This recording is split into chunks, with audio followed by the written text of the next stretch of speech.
journalist, Jewish journalist, Jonathan Sacerdoti, who keeps an eye on these things for us. So welcome to the show, Jonathan. Good evening. First of all, now, obviously good news. We started to see some of the hostages being released over the weekend. But I've had this sort of kind of problem. I can't quite work out what's happening. Perhaps you can help me.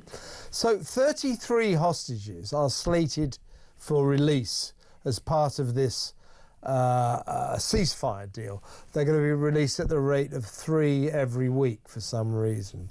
But that doesn't add up to all of the hostages, does it? So if and when we get to the point, Jonathan, when all these 33 hostages have been released, what happens to the other hostages? Yeah, this is a deal like no other, really. And you can see those images there of these savages basically trampling over the Red Cross vehicles which are trying to evacuate those 3 poor women who've been held for 471 days, abducted from their homes or from a party in the nearby to the Gaza Strip and kidnapped into Gaza, treated dreadfully, no doubt. These images are absolutely chilling, and all the people in the UK who are celebrating this cause, who are marching in our streets, who insist on marching past synagogues and pretending that this has nothing to do with their hatred of Jews, all those people ought to watch this. These men with their faces covered, their green headbands on, their guns in their hands, shooting in the air, people cheering on the streets, Kaiba, Kaiba, Ya Yahud, a war cry in Islam, which looks back to a time when Jews were slaughtered by Muslims and raped. They need to ask themselves what it is they're supporting. And I think we can see it also in the terms of that deal. The idea that they will drip feed these abductees back into Israeli society in return for hundreds of Palestinian terrorists, many with blood on their hands, is absolutely disgusting. And the world, the Western world, should hang its collective head in shame that this is what it's come to. This long, it's gone on this long. These poor people kept locked up, tortured, raped, many of them dead now in Gaza, all because people found it too hard to simply say that as a humanitarian issue, these people should never have been kept this way, never mind for this long. Thank goodness for Donald Trump putting pressure at this stage. But even that, too little, too late. We won't see them all come back. Many of them are already dead, and this deal, which will work in stages, there's going to be a stage 2 and a stage 3 before we see all of the remaining hostages returned, and we know that quite a number of them are no longer alive. This deal is sadly just not enough. There is nothing we can do to redeem ourselves in the conscience of those people who have been kept imprisoned this way.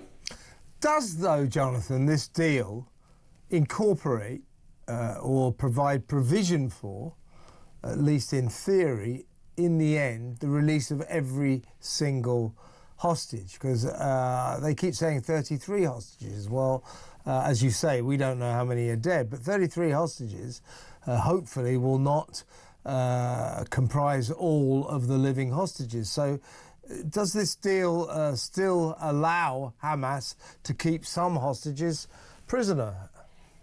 Well, theoretically, if they get through phase 1 and then they go into negotiations halfway through that for phase 2 and then after that for phase 3, they could see the hostages return. But I think everybody knows that is almost impossible, very unlikely to happen. I personally would be surprised if we got past even this phase 1, if it was even completed. The last time Hamas made a deal and were forced to make a deal with Israel, they ended up breaking the terms on their side and the war resumed. I suspect something similar might happen if there is the appetite among the new Trump team in the States to allow Israel to go back and finish off Hamas and to make sure that it can't have control over the Gaza Strip. But as you said, they can't all be returned anyway because so many of them are sadly, tragically no longer alive. The way that this deal was structured was that the women and children were meant to be in this first round. It was meant to be done in order of humanitarian need. Well, the fact that we didn't see those 2 infants, the baby, Kfir Bibas, his sibling, it means that they're probably not alive because those hostages who are no longer alive are not to be released in the first wave, and therefore the assumption is that those children, sadly, may not be alive. It's speculation, of course. We don't know, because they've given no contact to the Red Cross, no contact to the outside world, only occasional proofs of life in videos where they've tortured people into making statements of Hamas's will on tape. And I think that even that, watching these Red Cross vehicles turn up in Gaza and behave like Uber drivers to ferry these hostages out, it's pathetic. Where's the Red Cross been all this time? Why hasn't the Red Cross been pressuring them to get hold of the hostages? One of these 3 women who was released has need for daily medication. She's not obviously had that any of the time she's been kept as an abductee in Gaza. And just these images are utterly repulsive. These crowds of marauding men. You know what it reminds me of? It reminds me of October the 7th, when we saw images coming out of Gaza of them dragging the hostages and corpses into Gaza. We saw the same so-called innocent civilians spitting on the bodies, beating them. Shani Luke, that poor woman who was killed, saw her naked body in the back of a pickup truck. I saw a child spit on it as it was paraded through Gaza for people to cheer. And this is exactly what we're seeing now. All the while, these images of well-fed, clean, well-clothed people, and we were told that Israel was starving the people of Gaza, that the people of Gaza are innocent civilians, all one and all of them.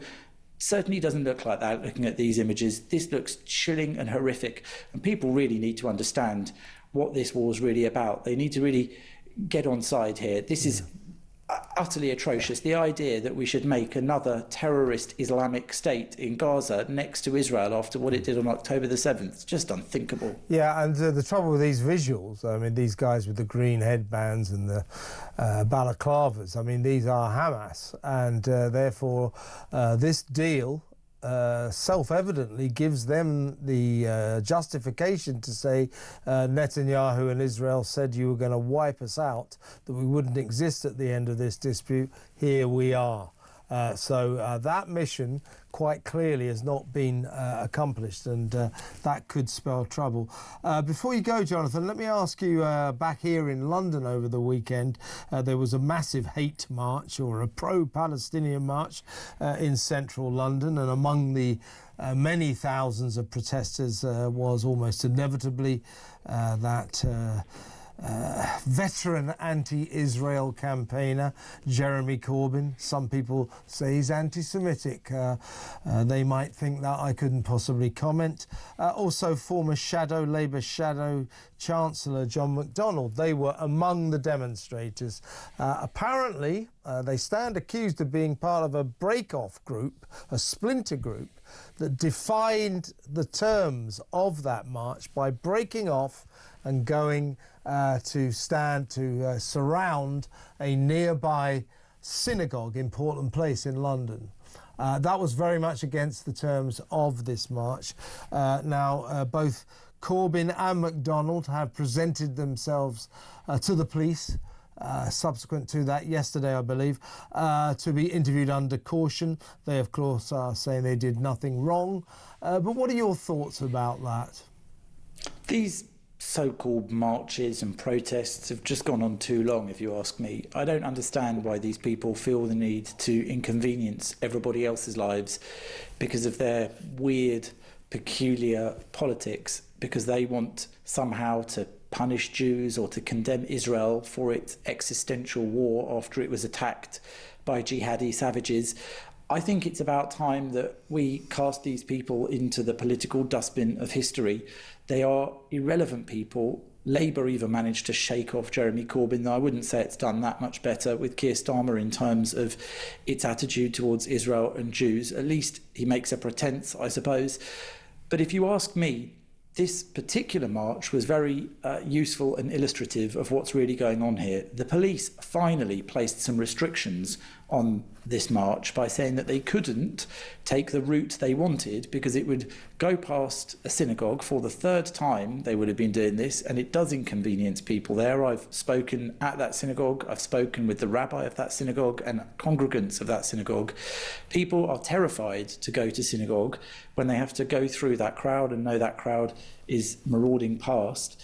And they were told by the police that they couldn't do that. Rather than make alternative plans to have a fixed protest, which is what was requested of them, many decided that no, they had to march, they had to break what the police had put in place, those conditions, and that meant effectively what they were disagreeing with was the idea that they shouldn't inconvenience Jews, they shouldn't stop themselves threatening Jews at their synagogue. Well, that says it all, if you ask me. And as I said, there was a ceasefire coming into place, and these people have been marching for 15 months calling for a ceasefire now.